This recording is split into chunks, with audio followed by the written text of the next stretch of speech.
Welcome everyone. We are the Jazz Quartet at the University of Montana. My name is David Morgenroth. With us is Jeff Troxel on guitar, Tommy Sciple on bass, and Bob Ledbetter on drums. And we'd like to talk a little bit about playing together as a rhythm section today. And this will not just be in a big band context, but in a general context. Anytime a rhythm section gets together, there are certain rules of the road that you likely want to follow, or you're going to get in each other's way. And I'll start first with talking about the role of the piano in a group like this. As I spoke a bit on my individual video on the piano and guitar have a special relationship, and that relationship exists in this chordal sphere and basically in the same tessitura, same range. Piano has a bit of a wider range, so piano can be a little more flexible. But basically, you want to kind of stay out of each other's way while still contributing to the music. So, for example, during that little blues that we played, during the guitar solo, Jeff was playing primarily chords, a chordal type of treatment of melody. When a guitarist goes to that sort of idea, a piano player has to be very cautious because basically the guitarist is going to be playing right in the middle range of the piano, and they're going to be choosing chord qualities that you may not choose, and if you're not careful, you're going to step on the soloist. And this is a general concept that you're going to want to pay attention to between the piano and guitar. It's a symbiotic relationship, and at times it can turn into less than happy relationship if you're not listening to each other and talking to each other on a regular basis. Would you want to add a little bit to that, Jeff? Well, that covers it pretty well, I think. Overall, the one thing that you really want to make sure that you have between the piano and guitar, and actually the entire rhythm section, is a line of sight and a value that each player is listening first and responding, but really paying attention to what the other person is doing, and then being in that moment and making music instead of fighting each other in the parts. I'd also like to point out that we're set up in such a way that all of us can see each other as we're playing, and that's an important thing for any rhythm section whenever that's possible. So the piano and guitar have a special relationship. We're both chordal instruments. We can also play single note lines. So we both have the flexibility to do one or the other or both at the same time. So we have to, again, be very sympathetic to what each other is doing. It doesn't necessarily mean that you have to work things out in advance, but sometimes that's not a bad idea. For example, let's play a little blues. Why don't you continue to play your solo, and I'll show you what not to do on the piano. You want me to play quarterly? Yeah. Okay. 1, 2, 1, 2, 3.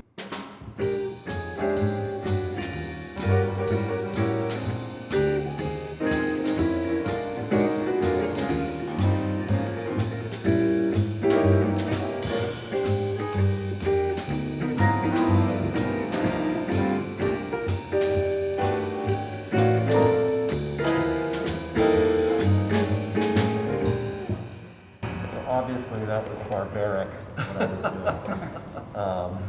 Wasn't listening at all to what the guitarist was doing, Jeff was doing, and not contributing anything to the music at all.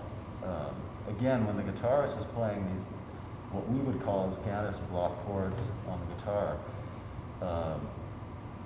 you should immediately, as a piano player, take a step back and think about, how do I add to this?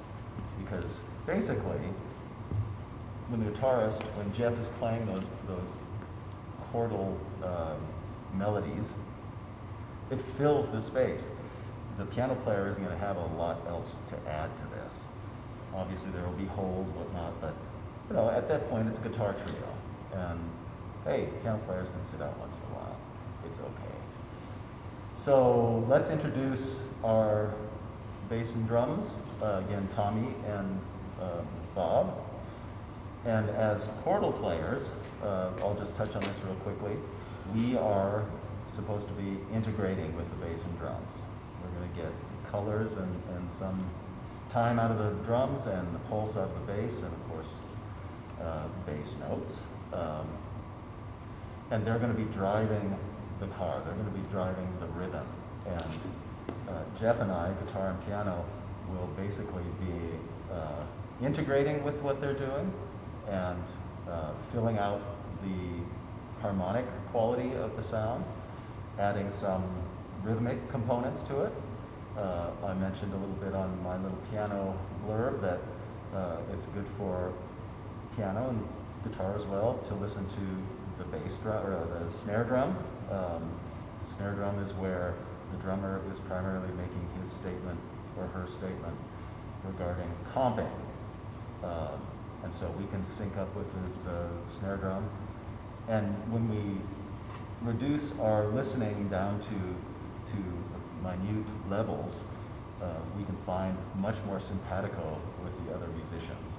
So, Tommy, I'd like to have you take it away and give your thoughts. Yeah, kind of leading off with something you said, I sort of think it's the bass's role as a bridge between the drums and the harmonic aspect, and I sort of think of like the bass as a pitched drum in a way. And my primary role in that last style that we were playing, a walking bass line and swing style, is to play a nice, even quarter note, you know, with it sort of connected to, if I'm playing in 4, just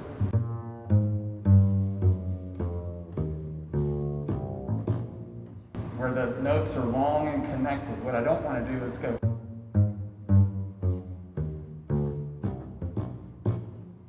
I want it nice and sustained. And one thing I think about too is in order to achieve that,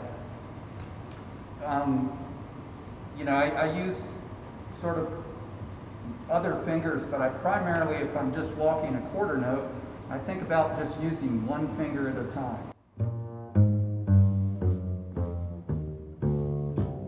So it may be my index. Sometimes I'll, even if I'm playing a totally acoustic situation and I don't have an amp or anything, and I might even use both fingers at the same time.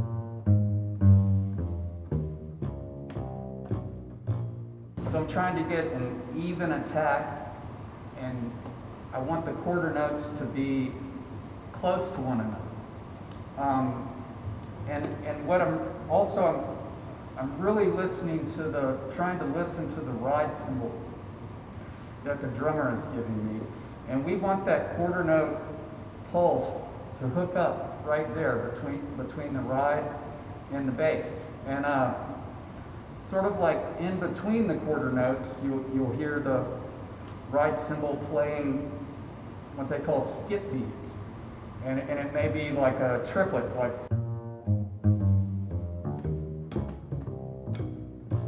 Now we can add that to the bass line sometimes as well to give it some rhythmic variation. There's several ways of doing that. Sometimes you can even do a pull-off.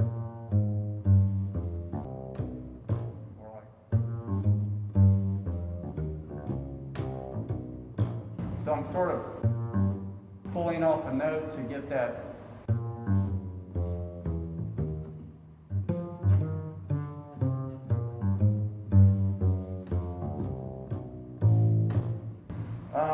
Another thing that happens rhythmically is I may just, here's an exercise to sort of practice and get comfortable with that, is just practice putting it on a specific beat. So practice putting it, see what it feels like to put like a skip beat on beat 1.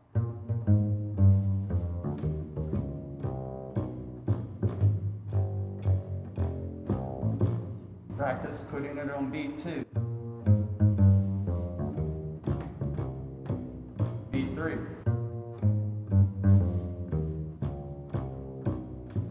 Beat 4. And when I do that, I'm generally using 2 fingers for a second. And I have the flexibility to sort of, if you get used to putting that on any beat, like it's there and it adds rhythmic variation. Another sort of trick a lot of bass players use is just playing a triplet.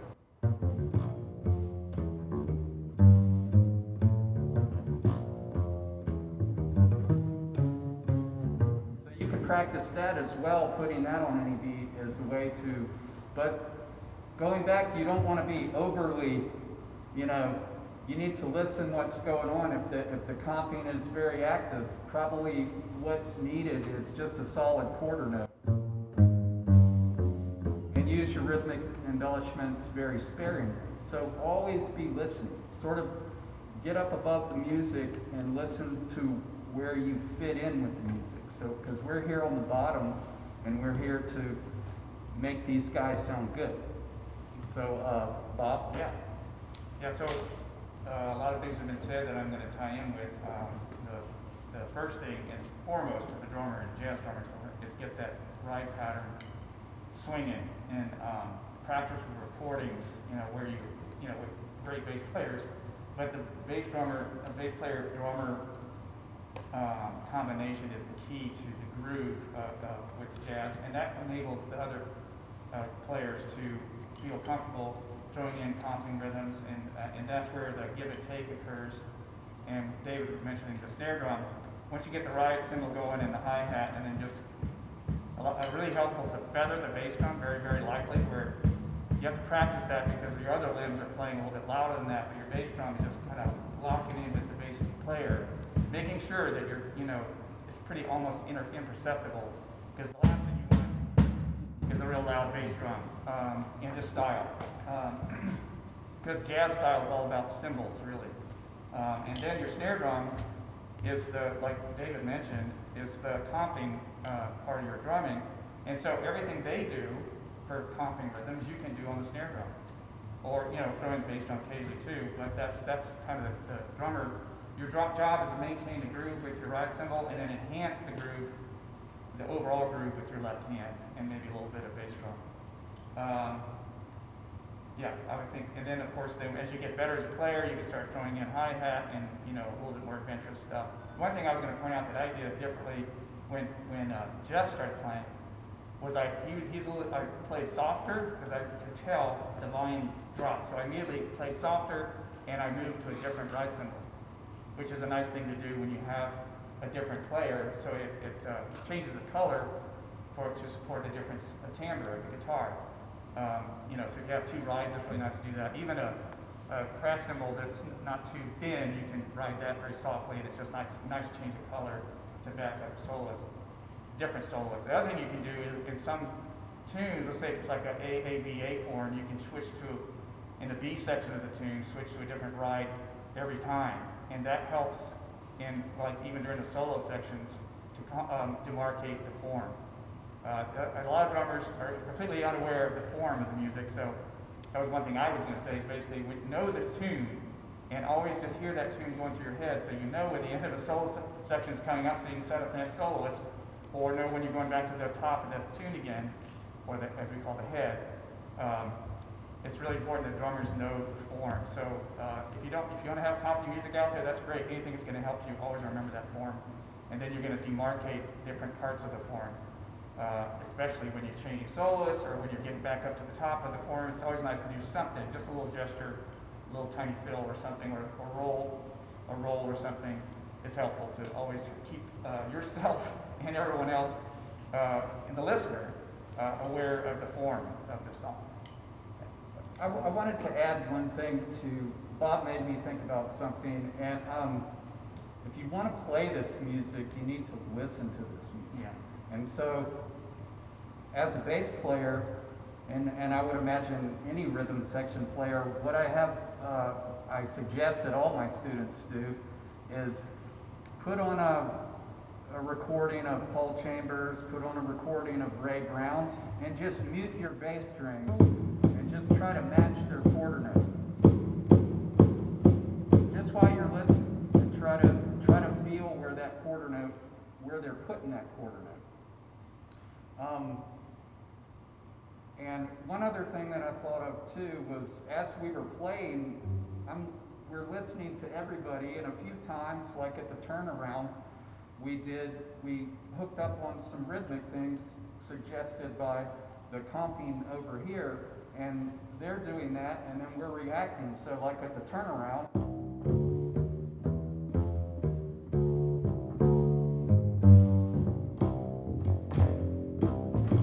so playing on those upbeats and kind of listening and matching the comping rhythm for a second, and that can give the music life. And that we're all acting here, it's like a dance. We're dancing, and Bob's my dance partner, these guys are my dance partner, and we need to be dancing together in the same time, feeling the time the same way. That's great stuff. Yeah, you can't overemphasize the necessity for listening to this music, because that's where you're going to get your the best information. It's a treasure trove of information. And part of listening, of course, is paying attention to what you're listening to. So just as Tommy was talking about, what drives the rhythm, and at points during, say you're listening to Miles' Davis record. What makes the rhythm section drive the rhythm, and who's running the show, and specific to parts of a tune, what happens at the end of a tune? There's a turnaround there, right? So there may be a one chord on say it's a 32-bar tune, so the last two bars, 31st bar ends, say you're in B flat, and the top of the chorus, where you're going to, is also B flat, so you have a turnaround there, maybe a 1-6-2-5 or some variation thereof. Does the rhythm section do something to drive the rhythm up to the top of the form? And often, these are clues to how the form is delineated. Forms are very, very important. The primary forms that you're going to find are AABA or ABA, and it's really easy to screw the form up. So that's one of the things you want to do when you're listening is always know where you are in the form, and often great players will delineate the form in some way, shape, or form, at the top or at the bridge, like Tommy was talking about. Anyway, we're going to be running out of time here shortly, so we're going to move on to another tune, another style. This is a bossa nova, and we'll talk a little bit about it after we just play a little bit.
Of a Latin tune, bossa nova in particular.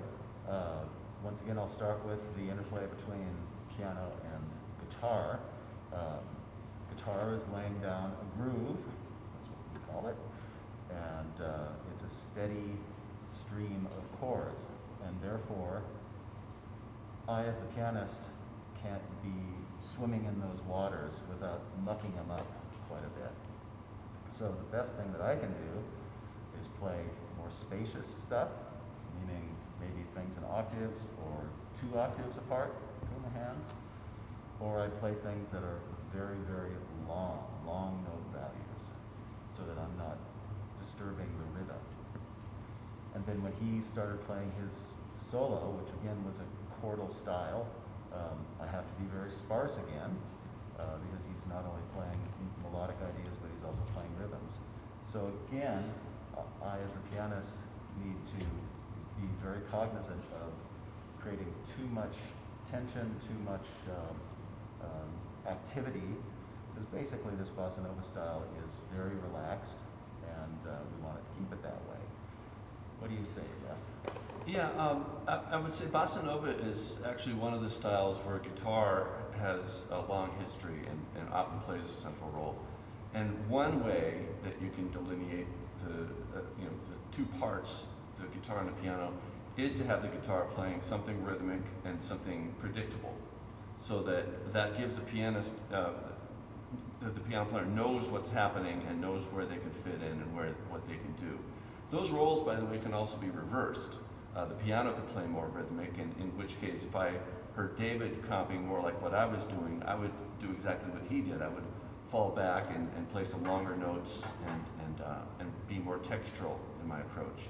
But we kind of determined ahead of time that I was going to do that predictable thing. And the other thing I want to say about that is, if you're playing in that style, you want the guitar to be as acoustic sounding as possible.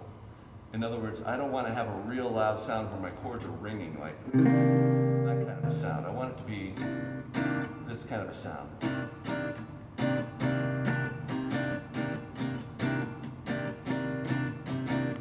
I want it to fit into the tapestry of what's happening here, so that it's not dominating everything, but it becomes, again, and I start to feel like I'm almost more like the drum set, and I'm playing like a bass player and a drummer in that way.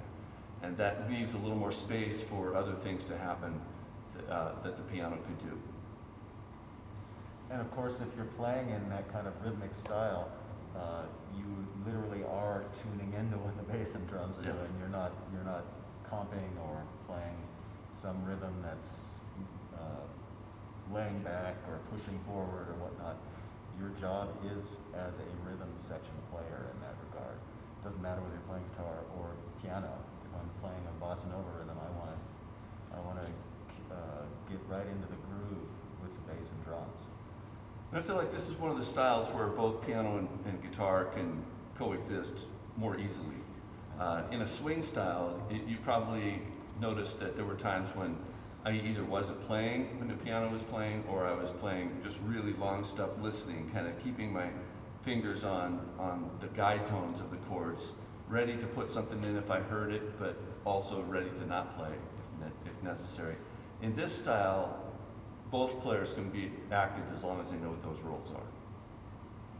And of course, you want to go straight to the source, Brazilian records from the 1960s, right? The bossa nova craze in the United States happened in the late 50s, early 60s, and that's when the great Antonio Carlos Jobim was writing some of his big hits. If you go back and listen to some of those records, Jobim was actually playing the piano on those records, and he's just playing single note lines most of the time, and in 2 octaves apart. So, and it's very effective. I highly encourage you to go back and listen to those types of records, and of course, you can probably find all of those recordings on YouTube nowadays, including live videotape recordings. So, Tommy and Bob, would you like to talk about the rhythm section? So my role is, as a bass player, I'm sort of playing a line where it's a dotted quarter and an 8th note. So I'm thinking about root. So that's sort of the basic rhythmic thing that I'm sort of outlining in that line. Now I could also play the root. Everybody has heard this. I tend to like the way the 5th sounds on the bottom. And I notice when I listen to this music that if you listen to Brazilian players play this music, I hear them playing the root, the 5th underneath a lot. It doesn't mean you can't play it up there, and I do, but just as sort of a go-to, where do I start? I usually start here. Also, the upbeat, you could play other chord tones, like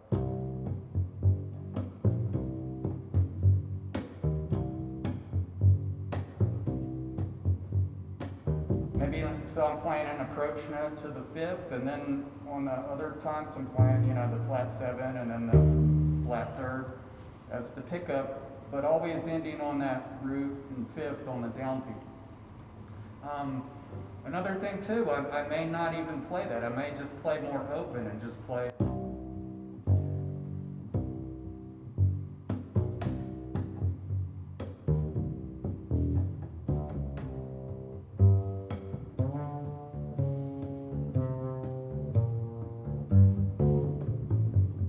And then, but always going back to that bass, and then I'm listening when I'm doing that, and I'm kind of maybe reacting to something that is going on.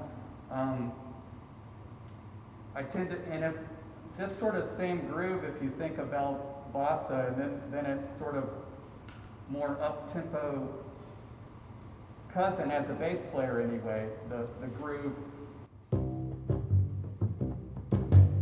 of a samba groove. And I think about the reason I think they play that fifth on the bottom is it's sort of imitating a sourdough drum in a samba groove. So I think that's sort of ingrained in the music of Brazil, and why that fifth sounds good on the bottom. One more thing I think of too is I noticed in listening to this music, when you do have a 2-5, say the D minor 7 flat 5,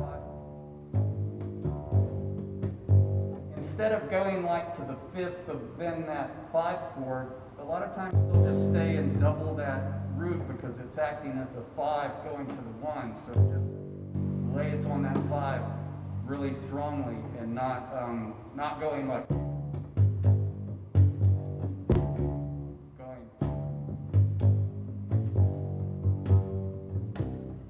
and it makes a nice resolution to the one chord that you're going back to. Okay, Bob. Sorry. I would just say, first of all, for the drummer, bossa nova is a repetitive groove, and you just got to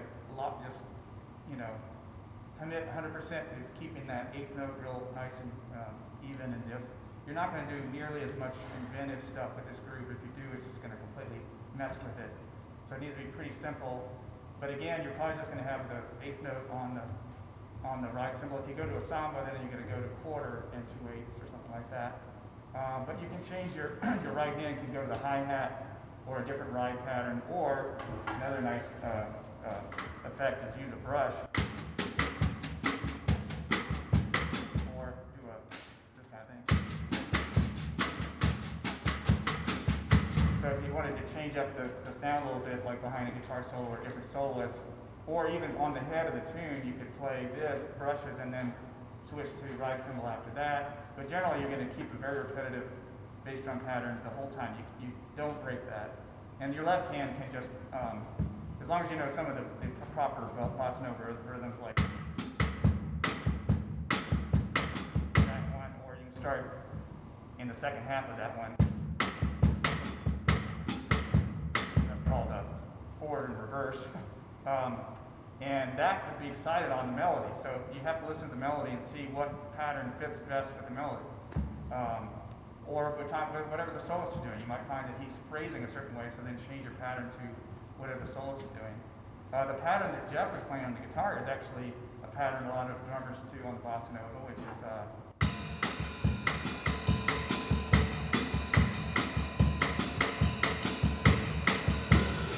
I noticed you were doing that kind of pattern. So if he's doing that pattern, then you may want to do a different one because you don't want to be redundant and it's nice to like balance and complement each other, not necessarily double the same thing that someone else is doing all the time. So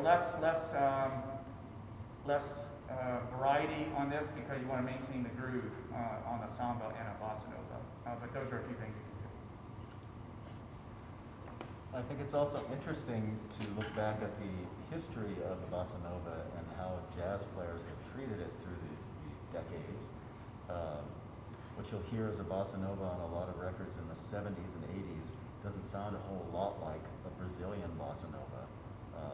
It's less sensitive, it's more swinging, And that is certainly one way to treat the bossa nova, but in this day and age, 2021 we are in, in an age where we're going back and looking at styles and trying to find the core of each individual style.